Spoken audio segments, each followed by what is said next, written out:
मी मेडिकलच्या फायनलला असताना अंजली माझ्या आयुष्यात आली. एका वादविवाद स्पर्धेत आम्ही कॉलेजला रिप्रेझेंट केलं होतं. आम्हा दोघांना विरुद्ध बाजूनी बोलायचं होतं. समाजात सर्व क्षेत्रात स्त्रियांना बरोबरीचा दर्जा मिळायला हवा असा विषय होता. आश्चर्य म्हणजे मी विषयाच्या बाजूने तर अंजली विरोधात बोलली. तिचं म्हणणं असं की सर्वच बाबतीत स्त्रिया पुरुषाची बरोबरी करण्यास समर्थ असतील तर वेगळ्या सोयीसुविधा कन्सेशन्स हवीत कशाला. स्पर्धेची तयारी करताना आमच्यात खूप वाद झाले. गरमागरम चर्चा झडल्या. आम्ही वादत होतो, भांडत होतो आणि तितकेच जवळ येत होतो. जी माणसं घुमी असतात, अबोल असतात, आतल्या गाठीची असतात, ती समजायला उमजायला कठीण असतात. त्यांच्या मनाचा तळ गाठता येत नाही सहजासहजी. उलट स्पष्ट वक्तेपणानं मनाचा पारदर्शीपणा दिसतो. आतलं बाहेरचं समजायला सोपं जातं. गैरसमज होतात, आवाज वाढतात, अबोलाही होतो, पण तेवढ्यापुरताच. तापलेल्या निखाऱ्यावर राख बसली की सारं शांत होतं. अंजली आणि मी अनेकदा नाईट ड्युटीला बरोबर असायचो. मेडिकल शिक्षणात खरी टेक्स्टबुक्स पेशंटच्या केसेस असतात. बेडवरच्या पेशंटच्या स्थितीवरून, सिनियर डॉक्टर्सच्या केस पेपर स्टडीवरून, निदान पद्धतीवरून खूप काही शिकता येतं. रोग सारखा असला तरी प्रत्येक पेशंट ही स्वतंत्र केस असते. सगळेच अंदाज निदान बरोबर असतात असे नाही. काही पेशंट नीट बोलत नाहीत, नेमकं काय ते सांगत नाहीत. उलट जे सांगायचं तेच लपवून ठेवतात. शरीर हे मनाच्या तालतंत्रानं चालतं. आपल्या मानसिक स्थितीचा, घरच्या वातावरणाचा, ताणतणावाचा आपल्या शरीरावर प्रत्यक्ष अप्रत्यक्ष परिणाम होत असतो. डॉक्टर पेशंटचे शरीर तपासतो, पण मन. आपलेही एकमेकांविषयी अंदाज चुकतात, गैरसमज होतात ते यामुळेच, मनाचा थांगपत्ता न लागल्यामुळे. अंजलीच्या बाबतीत माझे तेच झाले. मेडिकलच्या शेवटची 2 वर्षे आम्ही एकत्र होतो. आधी मित्र म्हणून, नंतर भावी पार्टनर म्हणून. मैत्रीचं स्वरूप हळूहळू बदलत गेलं. जास्तीत जास्त एकमेकांच्या सहवासात राहण्याची धडपड वाढली. तशी गरज भासू लागली. त्यासाठी निमित्त शोधली जाऊ लागली. तरी का कुणास ठाऊक कुठेतरी धाकधूक वाटायची. आपलं नीट जमेल की नाही, अंजली आपल्या घरी जुळवून घेईल की नाही. मी स्वतंत्र असलो तरी कुटुंबापासून विभक्त नव्हतो. दादामाई, माझ्या बहिणी, भाऊ यांना डावलून चालणार नव्हतं. माझी घरासंबंधीची कर्तव्य मला पाळावी लागणार होती. मी त्याकडे दुर्लक्ष करू शकणार नव्हतो. तशी मी अंजलीला स्पष्ट कल्पना दिली. तिच्यापासून काहीही लपवून ठेवलं नाही. माझे घरापासून दूर आजीकडे राहणे, आपापसातले नातेसंबंध, कौटुंबिक ताणतणाव सारं तिला सांगितलं. कुठलेही पत्ते लपवून ठेवले नाहीत. यावर ती म्हणायची, हे सगळं तू मला का सांगतो आहेस? कशाला भीती दाखवतो आहेस? संसार आपल्या दोघांचा आहे, घरच्यांचा काय संबंध? मी तिला समजावायचा प्रयत्न करायचो. तू म्हणतेस ते अर्धसत्य आहे. संसार दोघांचा असला तरी अवतीभोवतीचे वास्तव, नातेसंबंध डावलून चालणार नाही. त्याकडे डोळेझाक करता येणार नाही. काही तडजोडी स्वीकाराव्या लागतील. काही निर्णय घरच्यांसाठी मनाविरुद्ध जाऊन घ्यावे लागतील. काही कडू औषधं पचवावी लागतील. आपले मतभेद, आपली नाराजी, आपले हेवेदावे हे घराच्या 4 भिंतीच्या आड लपून राहत नाही फार काळ. त्याची वाच्यता होते. इतर नातेवाईक टपून बसलेले असतात नावं ठेवायला, मजा बघायला. विघ्नसंतोषी लोकांना तर आनंद मिळतो अशा बाबतीत टाळ्या पिटायला. सगळ्यांचं चांगलं झालेलं बघवत नाही अनेकांना. मत्सर भाव असतो. नात्याची वीण अतिशय गुंतागुंतीची असते अंजली. आपल्या मेडिकलमध्ये काही रोगांचं निदान पटकन होत नाही. कधीकधी निदान होईपर्यंत केस हाताबाहेर गेलेली असते. आपण फक्त आपल्या दोघांच्या संसाराच्या मर्यादित त्रिज्येचा विचार करून चालणार नाही. आयुष्याचा परीघ जसा जसा मोठा होत जातो तसतसे इतर वर्तुळ छेद देत जातात आपल्या वर्तुळाला. त्याने संतुलन बिघडतं.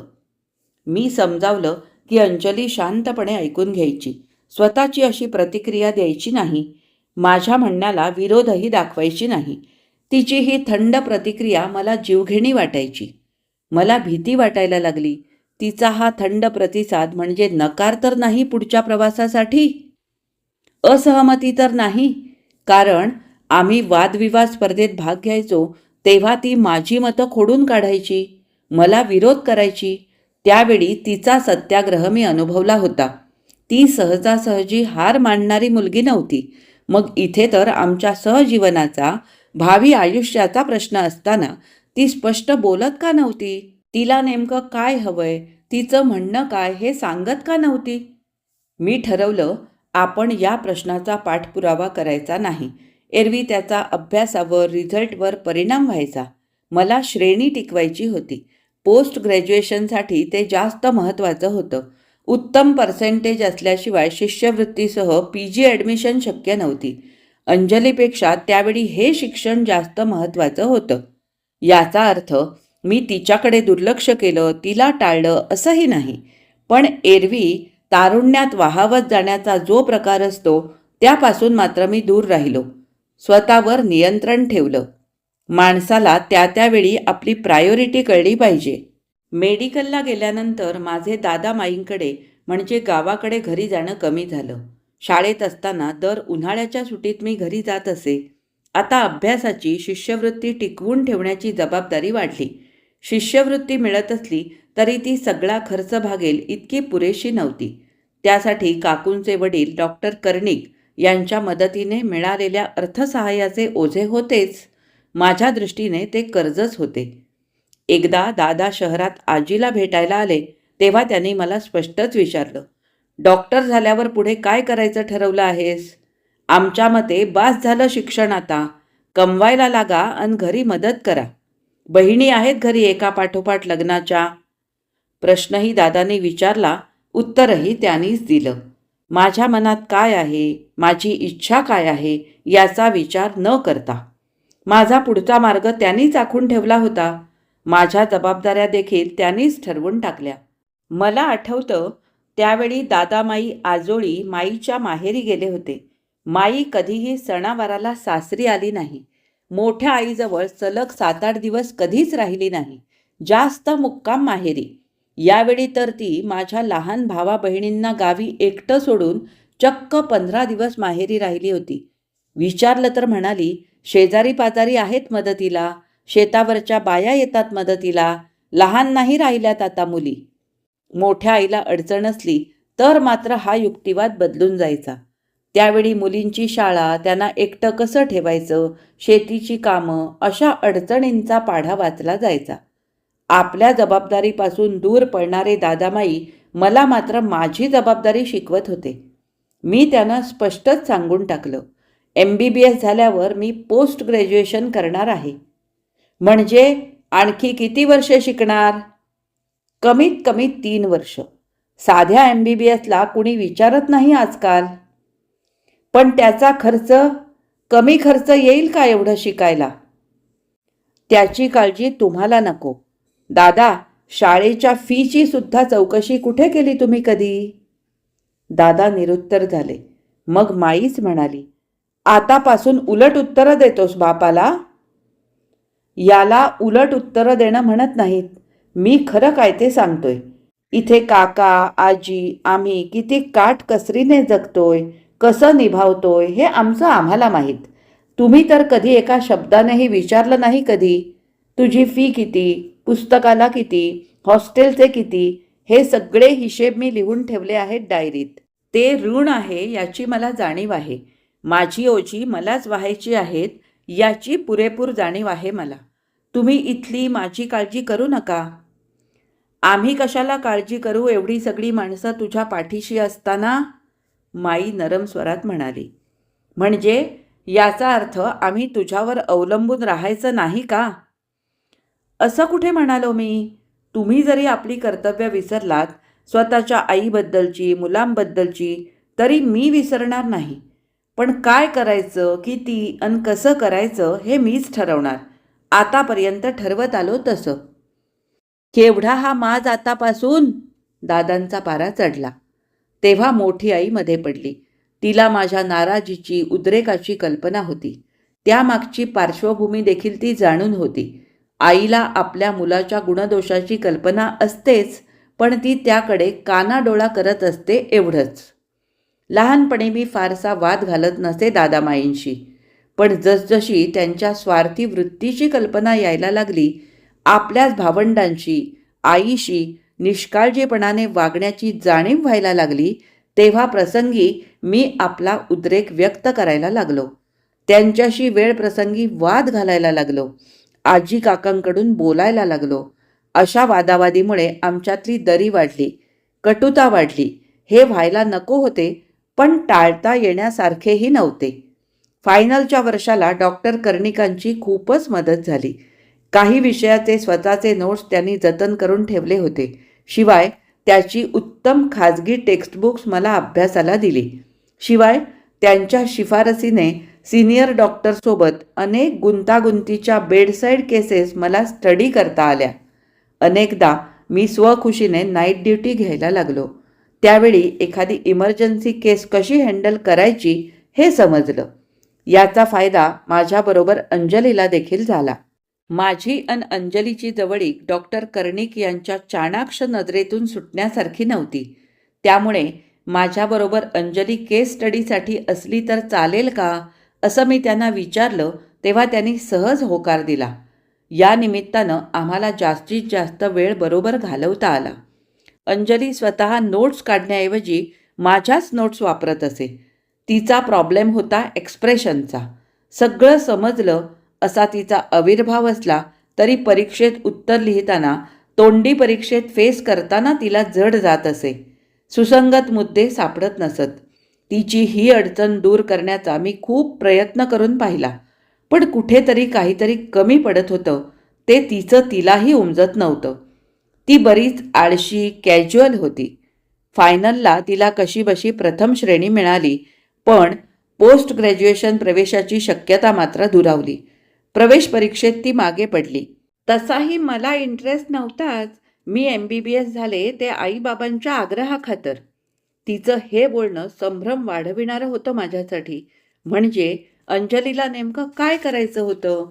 तिला नेमकं काय हवं होतं? खरंच तिचं माझ्यावर प्रेम होतं की ही गुंतवणूक म्हणजे टाइमपास होता तिच्यासाठी? अंजली स्वतःचे निर्णय स्वतः घेण्यास असमर्थ होती का? अनेक व्यक्तींचा हा प्रॉब्लेम असतो. आयुष्यात आपल्याला नेमकं काय हवंय हेच त्यांना माहिती नसतं. त्यांची वाट धुक्यात हरवलेली असते. आपण कशामागे धावतोय याचंही त्यांना भान नसतं. मला ही अनिश्चितता नको होती. माझे पदव्युत्तर प्रवेशाचे सारे निश्चित झाल्यानंतर मी तिला स्पष्टच विचारलं, काय ठरवलं आहेस तू? कशाबद्दल? तुला चांगलं माहिती आहे मी कशाबद्दल बोलतोय ते. माझा निर्णय होत नाहीये. म्हणजे? मी गोंधळल्यासारखी झाले. माझे मलाच कळत नाही काय करावं ते. म्हणजे ही गुंतवणूक? मैत्री म्हण. मला वाटतं तू तुझ्या वाटेने जा. मला वाटतं we are not made for each other, not fit for each other. Anjali कातर स्वरात म्हणाली. डोळ्याला डोळा भिडवण्याची तिची हिंमत झाली नाही. मी काय समजायचं ते समजलो. भावनेच्या प्रवाहात वाहून जाण्याचा तो क्षण नव्हता.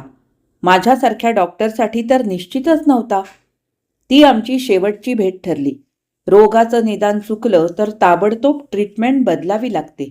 पुढे अनिकेतची भेट झाली. तो आम्हा दोघांचा कॉमन फ्रेंड. मी त्याला सगळं सांगितलं. तुझं आणि अंजलीचं तुटलं यात मला काहीच आश्चर्य वाटलं नाही. असं कशावरून म्हणतोस तू?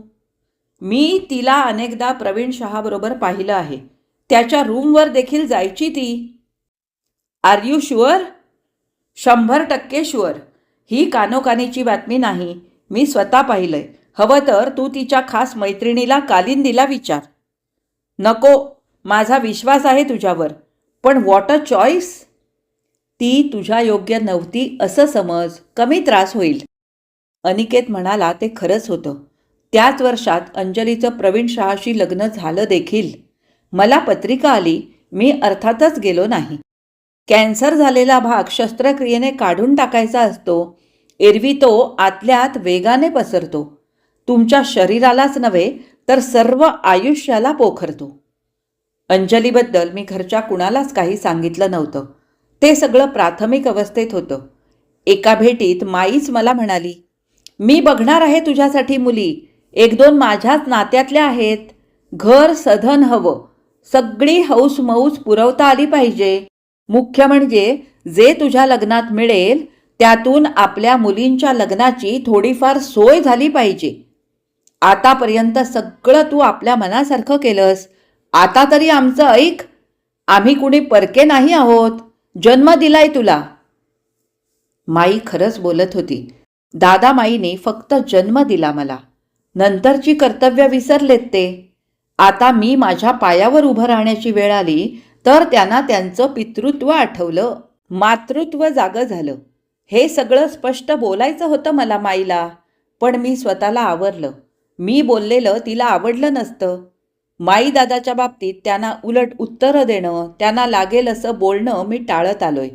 मी ठरवून टाकलं त्यांच्या नादी लागायचं नाही. हे मी आजीकडून शिकलो. तिनेही खूप सहन केलं आयुष्यात, पण तिचा आवाज कधी वाढला नाही. नंतर नाराजी व्यक्त करेल, पण कुणाच्याही तोंडावर लागेल, वाईट वाटेल असं ती बोलली नाही. तिचं एक वाक्य मला चांगलं आठवतं, गोड बोलायला पैसा नाही खर्च करावा लागत. माईने लग्नाचा विषय काढला तसं मी तिला सांगून टाकलं. तू म्हणतेस तसं आतापर्यंत मी आपल्या मनाचंच केलं, त्यामुळेच माझं भलं झालं हेही तितकंच खरं. लग्नाच्या बाबतीत माझं मीच बघीन. थाटमाट, समारंभ, हुंडा, पैशाची उधळपट्टी मला नको आहे. या कशातही मला काडीचा इंटरेस्ट नाही. माझ्या मते लग्न ही मुलामुलीसाठी वैयक्तिक बाब असते, इतरांचा संबंध नावापुरता. माई काय समजायचं ते समजली असावी, कारण तिने तो विषय पुन्हा काढला नाही. मला आश्चर्य वाटलं. माझी बायको निवडण्यात त्यांना आईबाप म्हणून इंटरेस्ट होता. वडील या नात्यानं तो त्यांना त्यांचा अधिकार वाटत होता. पण माझा अभ्यास कसा चाललाय, फी किती, पुस्तकाचे किती, खर्च किती, कोण करतं याची त्यांनी साधी चौकशी देखील केली नाही. कधी कधी मला, काकांना, आजीला विचारणा केली नाही. मी कधी कमवायला लागतो, त्यांच्या कामी येतो, बहिणीच्या लग्नाला कधी किती मदत करतो याचीच ते वाट बघत होते. आपल्या आईवडिलांचा आपल्याला चॉईस नसतो. आपली मुलं काय करतील, कसं निघतील, कसं वागतील हेही आपल्या हातात नसतं. जन्म आपल्या हातात नसतो, मृत्यू कधी कुठे कसा हे देखील अनिश्चित. आपली बायको, आपली जीवनसाथी निवडण्याचा आपल्याला अधिकार असतो. तो संसार कसा करायचा, निभवायचा हेच आपल्या हातात असतं. जीवनाच्या लवचिक गोळ्याला आकार देणं आपल्याच हातात असतं. स्वतःच स्वतःला आकार देण्याचे स्वातंत्र्य आपण घेतले तर पुढची जबाबदारी देखील आपलीच असते. त्याचे बरे वाईट परिणाम भोगण्याची तयारी आपल्यालाच करावी लागते. आपल्या भविष्याला आपणच उत्तरदायी असतो. ही जबाबदारी मी नेहमीच स्वीकारली. पदव्युत्तर प्रवेशासाठी द्यायची परीक्षा सहज क्लिअर झाली. मला छान रँक मिळाला. प्रवेशासाठी तोंडी परीक्षा होती. ती अतिशय कठीण समजली जात असे तेव्हा. त्यासाठी डॉक्टर कर्णिक यांनी माझी तयारी करून घेतली. साधारण प्रश्न कसे असतात, उत्तरं कशी द्यायची, नेमकं काय अपेक्षित असतं हे त्यांनी छान समजावून सांगितलं. हा इंटरव्ह्यू सोपा नसतो, तो गांभीर्याने घ्यायचा असतो हे समजावलं. तुमच्या उत्तरातून पांडित्यापेक्षा प्रेझेन्स ऑफ माइंड, समयसूचकता दिसायला हवी हे त्यांनी पटवून दिलं. आपण पुस्तकातून जे वाचतो त्यापेक्षा आपण समोर आलेल्या केसचा विचार कसा करतो, स्वतःचं वेगळेपण कसं सिद्ध करतो हे जास्त महत्त्वाचं असतं. त्यांनी दिलेल्या टिप्स या मुलाखतीसाठीच नव्हे तर पूर्ण आयुष्यासाठी मोलाच्या ठरल्या. डॉक्टर कर्णिक यांनीच मला गायनेकॉलॉजी हा विषय निवडायला लावला. ते म्हणाले, डॉक्टर म्हणून पुढे यशस्वी व्हायचं असेल तर आपली अभ्यासाची शाखा ही आपल्या स्वभाव प्रकृतीशी मिळती जुळती असावी, आपल्या स्वभाव धर्माला पोषक असावी. अनेक डॉक्टर्स याकडे दुर्लक्ष करतात. मेडिकल प्रोफेशनमध्ये तुमचा स्वभाव, तुमचा समंजसपणा, तुमचं पेशंटशी नातं, तुमचं वागणं, बोलणं, तुमची सहनशीलता हे सारं फार महत्त्वाचं असतं. मेडिकल ज्ञान महत्त्वाचं असतंच, पण ही बाह्यांग देखील तितकीच महत्त्वाची. डॉक्टरची प्रसिद्धी त्याचे प्रॅक्टिसमधील यश यावर जास्त अवलंबून असते. त्यामुळे जुने फॅमिली डॉक्टर तपासण्याआधी बोलायचे, गप्पा मारायचे, अर्धे निदान त्यातून व्हायचे. डॉक्टर कर्णिक यांचा हा सल्ला माझ्या भविष्यासाठी, करिअरसाठी दूरगामी परिणाम करणारा ठरला. PGला विद्यार्थ्यांची संख्या मर्यादित होती.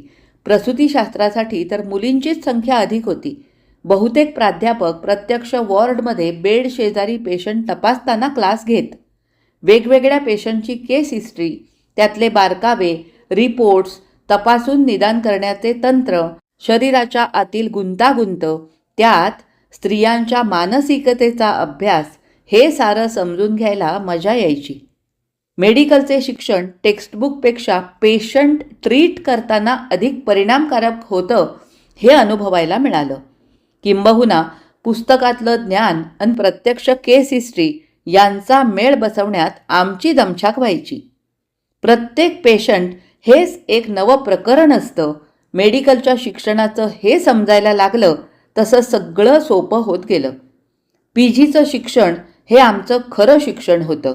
काही गंभीर केसेस ट्रीट करताना घ्यायची दक्षता, पहिल्या डिलिव्हरी वेळची स्त्रियांची मानसिकता, अनेक डिलिव्हरीनंतर होणारा त्रास, हे सगळं रोग अन उपाय एवढ्यापुरतंच मर्यादित नव्हतं. याही पलीकडे जाऊन विचार करायला प्रवृत्त करणारं होतं. सुष्मिता बॅनर्जीची ओळख याच काळात झाली.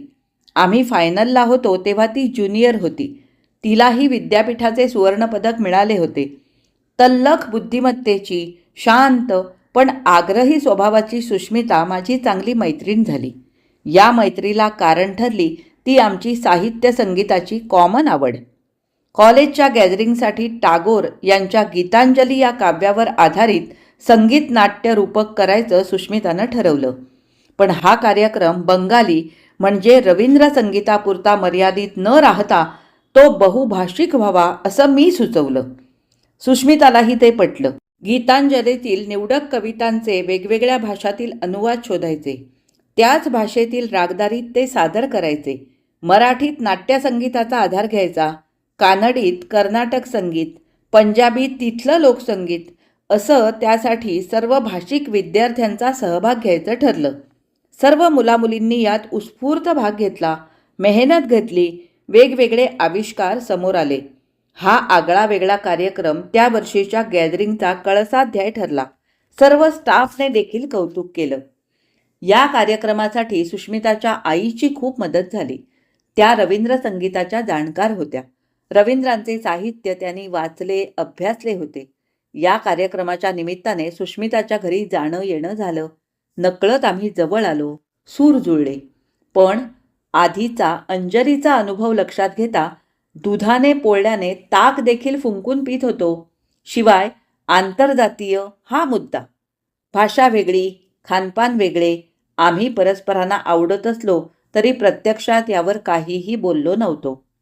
आम्ही कॉलेजमध्ये एकत्र होतो. कधी नाईट ड्युटीला बरोबर असायचो. आम्ही मित्र होतो. एकमेकांना समजून घेत होतो.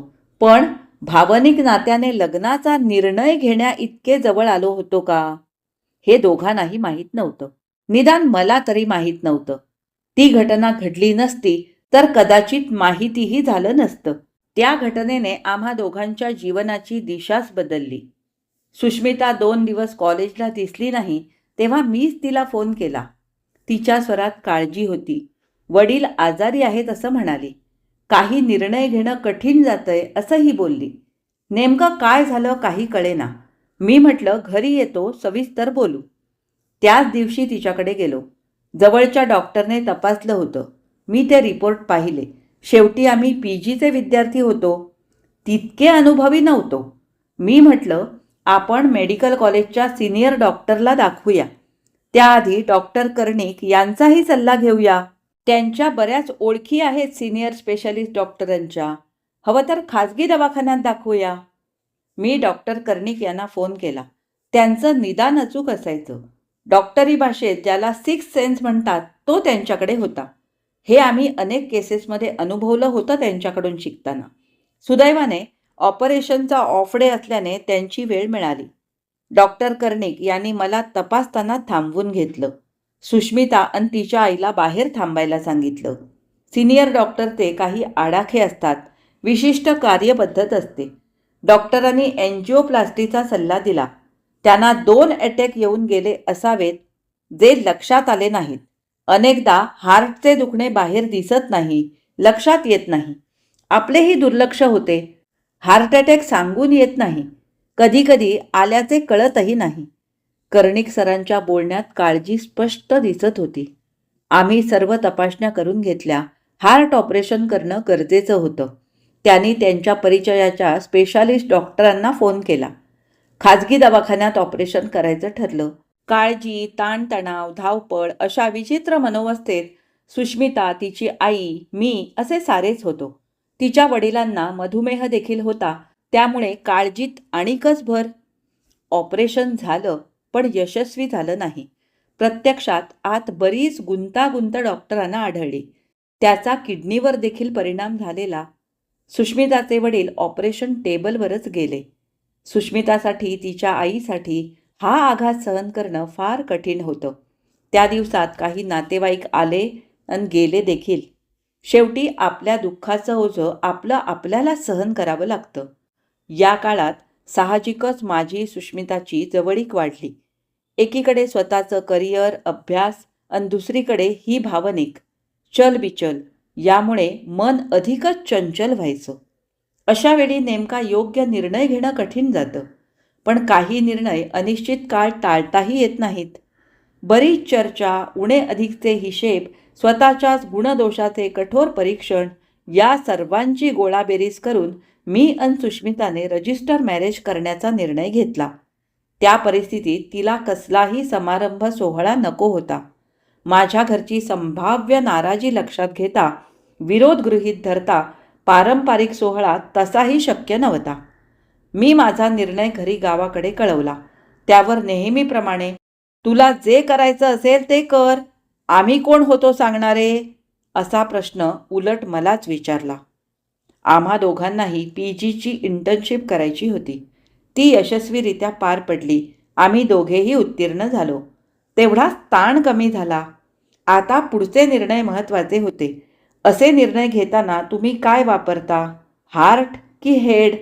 म्हणजे भावनेला महत्त्व देता की बुद्धीचा वापर करून सारासार विवेकाने निर्णय घेता, यावर सगळं अवलंबून असतं. सुष्मिताच्या आईचे म्हणणे असे की वडिलांच्या निधनानंतर सारं काही तिचंच आहे. त्यांचे फंडाचे पैसे, बंगला सारे सुष्मिताचे, म्हणजे पर्यायाने माझेच आहे. शिवाय त्यांनाही उतारवयात आमच्या आधाराची गरज भासणार आहे. तेव्हा आम्ही एखादं खाजगी हॉस्पिटल काढावं. त्यासाठी सुष्मिताची आई सर्व आर्थिक मदत करेल. त्यांची जागाही होती रिकामी पडलेली. मी त्यांच्याच बंगल्यात राहावं, म्हणजे घर जावई व्हावं. सुष्मिताचा देखील हाच आग्रह होता. पण मला हे पटत नव्हतं. मला माझ्या करिअरची सुरुवात अशा आगंतुक मदतीच्या आधारावर करायची नव्हती. मला स्वबळावर आपलं वेगळं अस्तित्व, आपली वेगळी ओळख निर्माण करायची होती. आमचे स्पेशलायझेशन वेगळे होते. सुष्मिताने स्वतंत्र दवाखाना थाटायला माझी काही हरकत नव्हती. तिची आई आमच्याबरोबर राहण्याला देखील माझी तयारी होती. या संदर्भात डॉक्टर कर्णिक यांच्याशी देखील माझे बोलणे झाले. सरकारी दवाखान्यात काही पोस्ट रिकाम्या होत्या. त्यांनी मला अर्ज करायला सांगितलं. सरकारी नोकरीचे देखील फायदे तोटे होतेच. इथे जास्तीत जास्त पेशंटशी कनेक्ट होता येणार, जे अनुभवाच्या दृष्टीने जास्त फायद्याचं होतं. खाजगी व्यवसायात नाही म्हटले तरी सिलेक्टिव्ह केसेस येतात. इथे आपण ठरवतो. खाजगी दवाखान्यातील अनुभवात मर्यादेची चौकट असते. पैसे जास्त मिळतात, पण सरकारी हॉस्पिटलचा अनुभव व्यापक असतो. त्यात वैद्यकीय कुशलतेबरोबरच टीचिंग करता येतं. व्यवस्थापन, प्रशासन या क्षेत्राचा अनुभव मिळतो. मी डॉक्टर कर्णिक यांचं ऐकलं. सुष्मिता आणि तिच्या आईला ते पटवून दिलं. रीतसर मुलाखतीनंतर शहरातल्या एका प्रतिष्ठित सरकारी हॉस्पिटलला मला पोस्टिंग मिळालं. सुष्मिता देखील तिचा खाजगी दवाखाना, त्यासाठी परवानग्या, उपकरणाची खरेदी यात व्यस्त झाली. आपल्या परीने मी तिलाही मदत करीत होतो. हॉस्पिटलची नियमित अनियमित ड्युटी मलाही गुंतवून ठेवत होती. एक मात्र खरं, आपापल्या क्षेत्रातली ही कार्यभिन्नता आम्हा दोघांचेही अनुभव विश्व समृद्ध करीत होतं. माणसाला काम नसलं की तो अस्वस्थ होतो. उलट व्यस्ततेत आपण एकाग्र होतो, फोकस्ड होतो. सुष्मिताला व्यवस्थापनात तिच्या आईशी देखील मदत होती. तिचे वडील गेल्यानंतर आलेलं नैराश्य, दुःख, घरात दाटलेली खिन्नता हे सारं काळाच्या ओघात कमी होत गेलं. सरकारी दवाखान्यातील कामकाजात अनेक अडचणी असतात. सोयीसुविधा अपुऱ्या असतात. म्हणावं तशी स्वच्छता नसते. खालचा स्टाफ कामचुकार, अपुरी डॉक्टरांची संख्या, कमी बेड्स, त्या मानाने पेशंटची वाढती संख्या, सरकारी दिरंगाई. नाही म्हटलं तरी या सर्वांचा त्रास होतोच. शिवाय ज्येष्ठ डॉक्टर्सचे आपसातले हेवेदावे, इगो असतात. अंतर्गत स्पर्धा असते. सारे काही सरकारी अनुदानावर अवलंबून असल्याने स्वतंत्र निर्णय घ्यायला मर्यादा पडतात. पहिल्याच वर्षात मला आलेला अनुभव विषण्ण करणारा होता. आपण विचार करतो एक अन होतं भलतंच, तसं काहीसं झालं. एका केसमुळे तर माझ्या पायाखालची जमीनच सरकली. एकदा माझी सलग 24 तास ड्युटी लागली. एका पाठोपाठ एक डिलिव्हरीच्या केसेस, त्यातल्या काही गंभीर, सिझेरियन, शिवाय UGचे क्लासेस. मी प्रचंड थकलो होतो. नीट जेवणही झालं नव्हतं. तशातच आमच्या सिनियर RMO मॅडमने माझ्यावर जबाबदारी टाकली. त्यांच्या परिचयातील बड्या पुढाऱ्यांची खाजगी केस होती. ते मोठे प्रस्थ होते शहरातले. त्यांना खाजगी दवाखान्यात जाता आलं असतं, पण मॅडमशी त्यांचे जिव्हाळ्याचे संबंध असल्याने ते इथं आले. त्यांना स्पेशल रूम देण्यात आली. घरी काम असल्याने मॅडम निघून गेल्या. माझ्यावर जबाबदारी टाकून त्यांनी त्यांची खास डिलिव्हरीची केस मला हँडल करायला सांगितली. त्यांच्या अंदाजाप्रमाणे डिलिव्हरीला वेळ होता. अर्जंट केस नव्हती, पण ती फॅमिली हाय प्रोफाईल असल्याने मी जातीने लक्ष द्यावे असं त्यांनी बजावलं. माझी ड्युटी संपत आली होती, पण मॅडम वरिष्ठ असल्यानं त्यांची ऑर्डर पाळणं ही माझी जबाबदारी होती. सिनियर डॉक्टरला सहसा नाही म्हणता येत नाही, निदान सरकारी हॉस्पिटलमध्ये. मॅडम गेल्यावर मी त्या हाय प्रोफाईल महिलेच्या केस पेपरवर नजर टाकली. मूल पायाळू होतं, पेशंट ॲनिमिक. अशा वेळेला खास दक्षता घ्यावी लागते. 24 तास ड्युटी झाल्याने शरीर पार थकलं होतं. मी थोडंफार खाऊन केबिनमध्ये डोळे मिटून पडलो होतो. तो मध्यरात्रीच्या सुमारास नर्स धावत आली. त्या पेशंटला कळा येत आहेत असं सांगायला लागली. त्या महिलेचा नवराही धावत आला. आता मध्यरात्री मॅडमला बोलवणं योग्य नव्हतं. मलाच काय तो निर्णय घ्यायचा होता. अशा केसमध्ये योग्य वेळी योग्य निर्णय जास्त महत्त्वाचा असतो. गुंतागुंतीच्या डिलिव्हरी केसमध्ये प्रत्येक क्षण महत्त्वाचा असतो. इथे एक नव्हे 2 जीवांचा प्रश्न असतो. मी तातडीने निर्णय घेतले. नर्सला डिलिव्हरीची तयारी करायला सांगितलं. मूल पायाळू असल्याने फार काळजी घेणं गरजेचं होतं. आमच्या सिनियर प्राध्यापकाने आम्हाला ते छान समजावलं होतं. PGला अशाच एका गुंतागुंतीच्या केसमध्ये मी स्वतः डॉक्टरला असिस्ट केलं होतं. आमच्या मॅडमने त्या स्त्रीला आणि नातेवाईकांना सांगितलं होतं की ऑपरेशन करावं लागेल. त्यामुळे ते म्हणाले की ऑपरेशन सिनियर मॅडमच करतील, मी रिस्क घेऊ नये. मी त्यांना स्पष्ट सांगितलं की मॅडमने जबाबदारी माझ्यावर सोपवली आहे, त्यामुळे निर्णय मला घ्यायचा आहे. आता प्रत्येक क्षण आईसाठी, तिच्या होऊ घातलेल्या बाळासाठी महत्त्वाचा आहे. आता वाट पाहण्यात, वेळ घालवण्यात अर्थ नाही. मला ऑपरेशनची या क्षणी गरज वाटत नाही. त्याशिवाय देखील नॅचरल डिलिव्हरी होऊ शकते. तेच आईसाठी योग्य आहे. गरज नसताना ऑपरेशन करायचं नसतं असंच आम्हाला शिकवण्यात आलं आहे. सुदैवाने डिलिव्हरी व्यवस्थित पार पडली. अशावेळी बेडवरील स्त्रीचं डॉक्टरला सहकार्य खूप महत्त्वाचं असतं. ते पेशंटकडून मिळालं. नर्स देखील अनुभवी होती. तिचीही मदत झाली. सारं सुरळीत पार पडलं. मुलगा झाल्याने आई खुश होती. पण माझा ऑपरेशन न करण्याचा निर्णय तिच्या पतीला पटला नव्हता. त्याने सकाळी आमच्या ज्येष्ठ डॉक्टर मॅडमला फोन करून नाराजी कळवली. ऑपरेशन न करता डिलिव्हरी झाल्याचे सांगितले. सकाळी मॅडम हॉस्पिटलला आल्या. त्यापूर्वी त्यांनी घरून फोनवर मला चांगलेच फैलावर घेतले होते. मी स्पष्टीकरण देत डिटेल्स सांगण्याचा प्रयत्न करताच त्यांनी फोन कट केला. एका सिनियर डॉक्टरकडून मला हे वर्तन अनपेक्षित होतं. मी त्यांना ज्युनियर होतो हे खरं, पण पायाळू मूल असतानाही मी नॅचरल डिलिव्हरी करून स्त्रीची सुटका केली, आपलं कौशल्य पणाला लावलं. त्याचं कौतुक करण्याऐवजी त्यांनी माझ्यावर तोंडसूक घेतलं. हे माझ्या जिव्हारी लागलं. त्यांनी मला शिपायाकडून त्यांच्या केबिनमध्ये बोलावून घेतलं. मी जाताच त्यांना विश केलं. मी केस डिटेल सांगण्याचा प्रयत्न करताच त्यांनी मला थांबवलं. चक्क फायर करायला सुरुवात केली. ही सरळ ऑपरेशनची केस असताना मी रिस्क घेतलीच कशी? त्यांना कळवलं का नाही? असा त्यांचा सवाल होता. त्यांनी नातेवाईकांना तिच्या पतीला ऑपरेशन करावंच लागेल असं ठामपणे सांगितलं होतं. आणि इथे मी विनासायास नॉर्मल डिलिव्हरी करण्यात यशस्वी ठरलो होतो, हे त्यांचं खरं दुखणं होतं. त्यांनी माझी तक्रार करण्याची धमकी दिली. त्या माझे काहीही ऐकून घेण्याच्या मनस्थितीत नव्हत्या. सरकारचे आरोग्य विभागाचे कार्यालय आमच्या दवाखान्याच्या काही अंतरावरच होते. त्या तडकाफडकी तिथे गेल्या. आरोग्य सचिवांकडे त्यांनी लेखी तक्रार केली. माझ्यावर निष्काळजीपणाचा आरोप ठेवण्यात आला. त्यांनी काय चक्र फिरवली देव जाणे, पण दुपारपर्यंत माझी त्या मुख्य दवाखान्यातून दूरच्या साध्या ग्रामीण हॉस्पिटलला बदली करण्यात आली.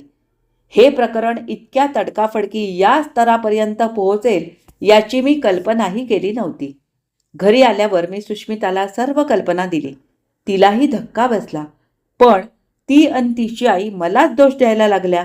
सरकारी नोकरीत वरिष्ठांची पंगा घ्यायचा नसतो.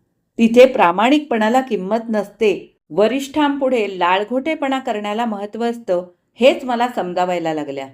त्यांनी आणखीन एक परिमाण दिलं या वादाला, जातीचं राजकारण. यासाठी मंडळी कुठल्याही स्तराला जातात हे माझ्या मनातही नव्हतं. खरं तर सुष्मिता मला समजून घेईल, माझी बाजू घेईल, मला सपोर्ट करेल याची मला खात्री होती. पण तिचा आणि तिच्या आईचा पवित्रा मला आश्चर्यात टाकणारा, अचंबित करणारा होता. नोकरीच्या उमेदीच्या काळातील हा पहिलाच अनुभव गोंधळात टाकणारा, विचलित करणारा होता.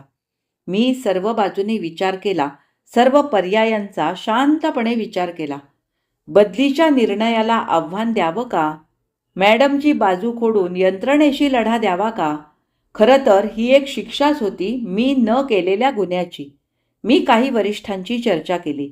बहुतेकांचं म्हणणं पडलं की सरकारी खात्यात अशा लढ्यांना अर्थ नसतो. आपली बाजू कितीही भक्कम असली, खरी असली तरी या संघर्षात फक्त वेळ वाया जातो. न्याय मिळेलच याची खात्री नसते. तुम्ही शेवटी जिंकलात तरी या लढ्यात वाया गेलेला वेळ, पैसा, मनःशांती हे नुकसान भरून येत नाही. जिंकल्याचा आनंद त्यापूर्वी झालेल्या मनस्तापाच्या तुलनेत नगण्य असतो. शिवाय या लढाया तुम्हाला एकट्याला लढाव्या लागतात. बहुतेकांनी मी झालं गेलं विसरून जावं असा सल्ला दिला तेव्हा मला आश्चर्य वाटलं. कदाचित त्यांचाही असाच अनुभव असेल. तेही याच वाटेने गेले असतील. त्यांनीही असेच खाचखळगे अनुभवले असतील, तडजोडी केल्या असतील. मीही तेच करावं का? सुष्मिता पुन्हा पुन्हा तेच म्हणाली. सोड पिच्छा सरकारी नोकरीचा आणि जॉईन हो माझ्या प्रोजेक्टला. इथे खाजगी व्यवहारात आपण आपले राजे असणार आहोत. आपण कुणाचे मिंधे नसणार. आपल्याला हवं ते स्वातंत्र्य असणार. आपण कुणाला उत्तरदायी नसणार. एक वेळ वाटलं त्यात तथ्य आहे. तिचे काही मित्रमैत्रिणी तिला जॉईन होणार होते. काही विशिष्ट दिवशी कन्सल्टंट म्हणून येणार होते. काही स्पेशालिस्ट सर्जरीसाठी भरपूर फी आकारून येणार होते. खाजगी मल्टी स्पेशालिटी हॉस्पिटलचं कल्चर वाढत होतं. उत्पन्नाच्या दृष्टीनं देखील ते फायद्याचं होतं. सुष्मिता म्हणायची ते खरंच होतं. काय चांगलं होतं या सरकारी नोकरीत अन काय वाईट होतं तिच्या खाजगी प्रॅक्टिसमध्ये? माणसाचे वृथा अट्टाहास, नसते दुराग्रह नेहमी जस्टिफाय करता येतातच असं नाही. कुठेतरी लवचिकता हवी. प्रत्येक वेळी आपलंच बरोबर, दुसऱ्याचं चूक असं नसतं. आपणही चुकू शकतो. दुसऱ्याच्या म्हणण्यात देखील तथ्य असू शकतं. मी सरकारी नोकरीचा राजीनामा दिला अन सुष्मिताच्या हॉस्पिटलला जायला लागलो. आधीही त्या दोघी आग्रही होत्या. मी सरकारी नोकरीऐवजी त्यांनाच जॉईन व्हावं यासाठी. तेव्हा मला ते पटलं नव्हतं. पण इतक्या लवकर असे हात पोळतील हेही वाटलं नव्हतं. खाजगी व्यवसायाचं वेगळं गणित असतं. चांगल्या सोयी द्यायच्या तर जमा खर्चाचा ताळेबंद जमवावा लागतो. भरपूर फी पेशंटकडून घेतल्याशिवाय ते शक्य नसतं. पाण्यात राहून मासोळीशी वैर करता येत नाही. सुष्मिता आणि तिच्या आईने हे आर्थिक व्यवहार छान सांभाळले होते. अल्पावधीतच तिच्या या प्रकल्पास स्थैर्य आले होते. आता मला स्वतःला देखील याच प्रवाहात सामावून घ्यायचे होते. माझ्याकडे दुसरा पर्याय नव्हता त्यावेळी. इथे आता मी दुय्यम भूमिकेत होतो. व्यवहाराच्या, व्यवसायाच्या सर्व किल्ल्या, निर्णयाचे अधिकार मायलेकीच्या हातात होते. सहकार्याच्या भूमिकेत मला तिथे काम करायचे होते. अधिकाराच्या बाबतीत सुष्मिता फार पॉझिटिव्ह होती. हा निर्णय घेण्यात आपले काहीतरी चुकते आहे हे मला कळत होते. पण माझ्यासमोर त्यावेळी दुसरा पर्याय नव्हता. रुळावरून गाडी एकदा घसरली की परत ट्रॅकवर यायला वेळ लागतो. ते सोपे नसते.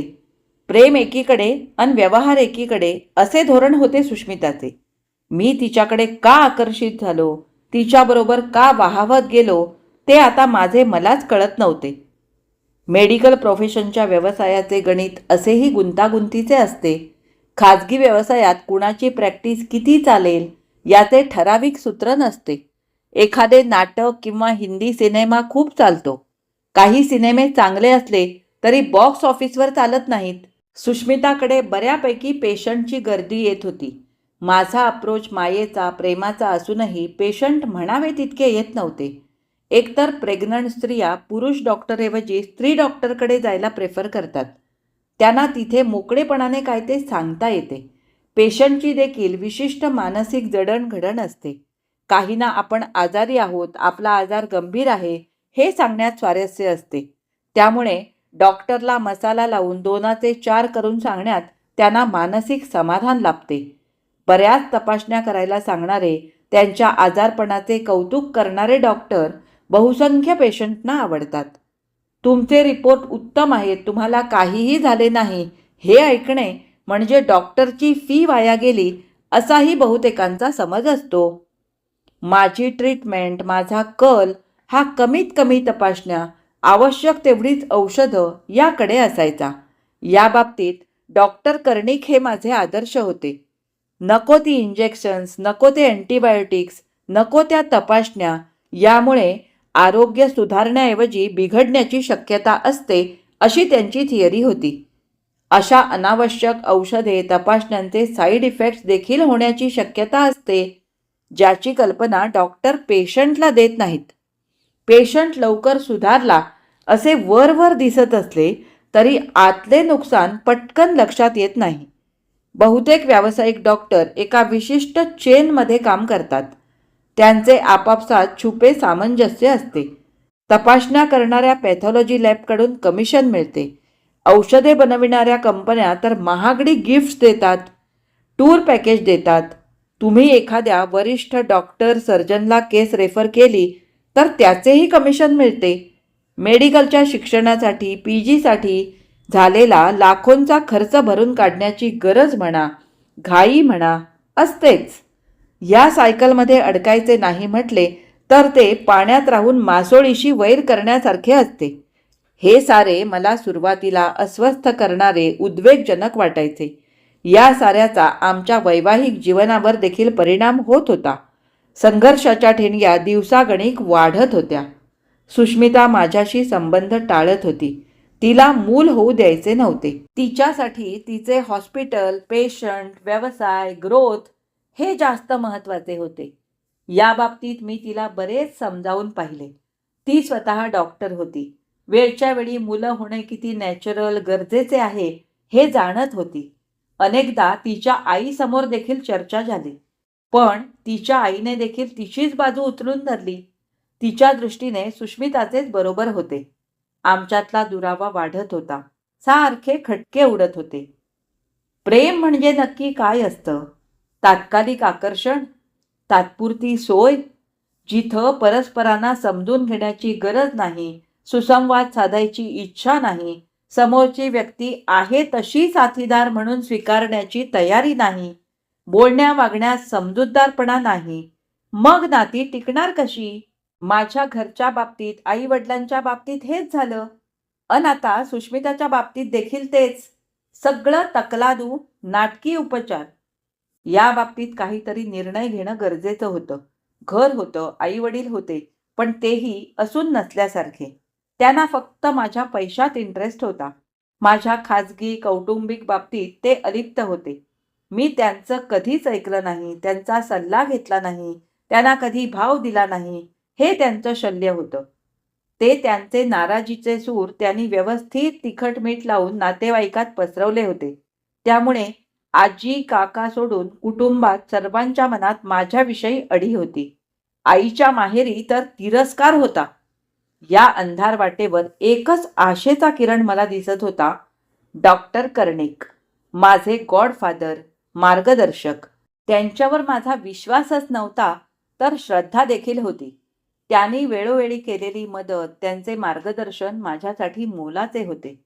केवळ आदर्श भाव, सेवाभाव, उदात्त विचार यावर आयुष्य जगता येत नाही. आपले खाजगी जगणे, व्यवहार, स्वार्थ, प्रॅक्टिकल विचार हे सारे तितकेच महत्त्वाचे असते. आपण अनेकदा भावनेच्या आहारी जाऊन काही निर्णय घेतो. विवेक बाजूला अडगळीत पडतो. तेव्हा संयम जास्त महत्त्वाचा असतो. कोणत्याही एका टोकाला जाऊन हेलकावे घेत बसण्यापेक्षा सुवर्ण मध्य गाठणे, संतुलन साधणे तितकेच महत्त्वाचे असते. हे सारे वेळोवेळी मी डॉक्टर कर्णिक यांच्याकडूनच शिकलो. आता या भरकटलेल्या क्षणी देखील मला आठवण झाली ती त्यांचीच. त्यांनी मला संध्याकाळी घरीच बोलावून घेतले. तो माझ्या आयुष्यातला टर्निंग पॉइंट ठरला. सर, मी तुमच्याकडे महत्त्वाचा सल्ला घ्यायला आलोय. माझ्या मेडिकल कॉलेजच्या सुरुवातीला PG ॲडमिशनच्या वेळेला मला तुमची मोलाची मदत झाली.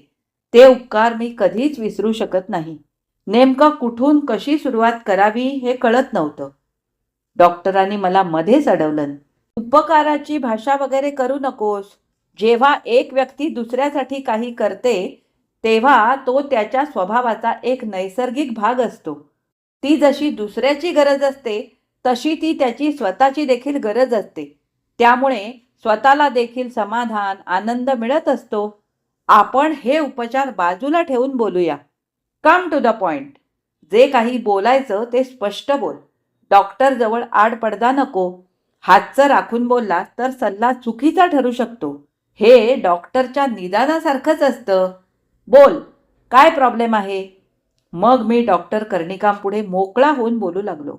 माझ्या सरकारी नोकरीतील कटू अनुभव, तिथला राजीनामा, सुष्मिताच्या हॉस्पिटलमध्ये काम करताना होणारी घुसमट, तिथला नीती अनितीचा संघर्ष, आमच्या संबंधातले ताणतणाव.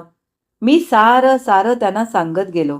ते अधूनमधून प्रश्न विचारित होते, खुलासा मागत होते, विविध संघर्षाचे कंगोरे तपासत होते. माझं ऐकल्यानंतर ते शांतपणे बोलायला लागले. त्यांचे विचार क्रिस्टल क्लिअर होते.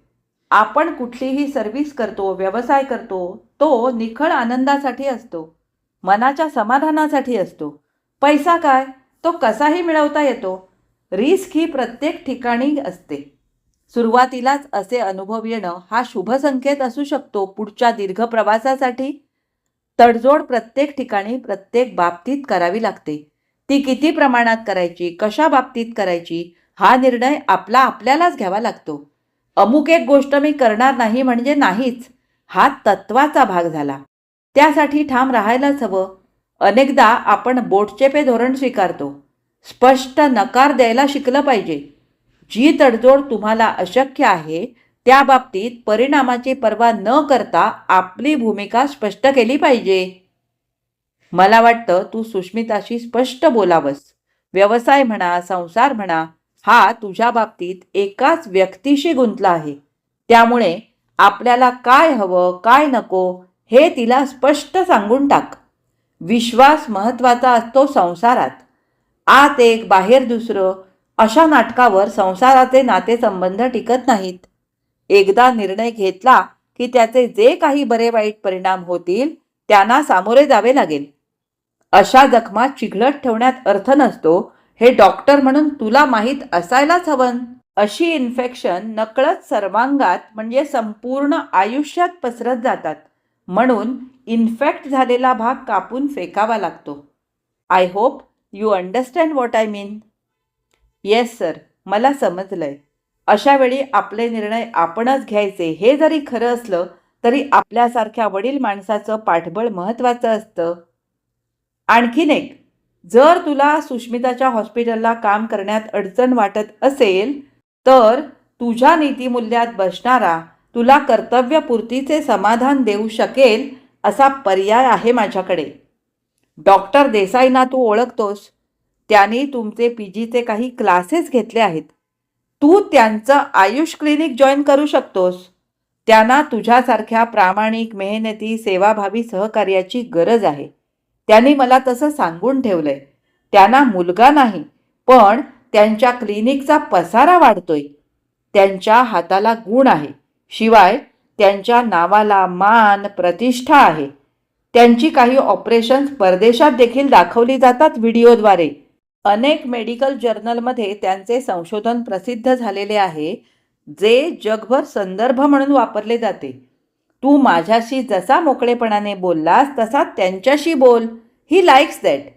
तुझे आणि त्यांचे सूर जुळतील. तुलाही त्या प्रोजेक्टचं काम आवडेल असं मला वाटतं.